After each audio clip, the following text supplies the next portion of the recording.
রাজধানীর পশ্চিম থানায় মামলা দায়ের করার এক পক্ষকাল পরেও গ্রেপ্তার করা হয়নি পূর্ত দপ্তরের দুই অবসরপ্রাপ্ত মুখ্য বাস্তুকার সুনীল ভৌমিক ও সোমেশ চন্দ্র দাসকে। তারা ছাড়াও নাগার্জুন কনস্ট্রাকশন কোম্পানির কয়েকজন আধিকারিকের বিরুদ্ধেও মামলা দায়ের করা হয়েছিল, কিন্তু মামলার তদন্ত চলছে অত্যন্ত সম্মুখ গতিতে।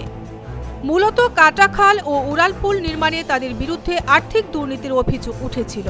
এই অভিযোগ তদন্ত করেছিল ভিজিল্যান্স। তদন্তে প্রাক্তন দুই মুখ্য বাস্তুকারের দুর্নীতির অভিযোগ প্রমাণিত হয়েছে।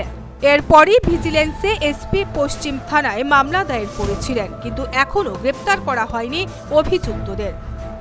মামলা দায়ের করার পর এখন পর্যন্ত অভিযুক্তদের জিজ্ঞাসাবাদও করা হয়নি বলে জানা গেছে। পুলিশের এই নিষ্ক্রিয়তা যথেষ্ট তাৎপর্য, কেননা বাম জামানাতেও বড় বড় কেলেঙ্কারির ঘটনা নিয়ে প্রথম দিকে পুলিশ প্রশাসনের যতটা সক্রিয়তা দেখা যেত, পরবর্তী সময়ে কিন্তু কর্পূরের মতো উবে যেত কেলেঙ্কারির স্ক্রিপ্টগুলি। অভিযুক্তদের কাছ থেকে নেতাগুচ্ছের একাংশ ফরেদ দালালরা কামিয়ে নিত মোটা অঙ্কের টাকা। মামলা তদন্তকারী আরক্ষা কর্মীরাও পেতেন ভাগ বাটোয়ারা। নেতা পুলিশের মধ্যে এই গোপন সমঝোতার মাধ্যমেই পার পেয়ে যেত বড় মাপের আর্থিক কেলেঙ্কারির রাঘব বোয়ালরা।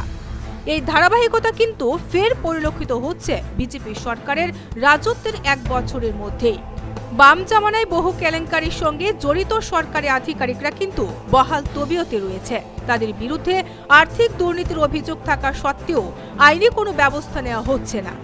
তার জ্বলন্ত দৃষ্টান্ত উড়ালপুল ও কাটাখাল দুর্নীতি সংক্রান্ত মামলা।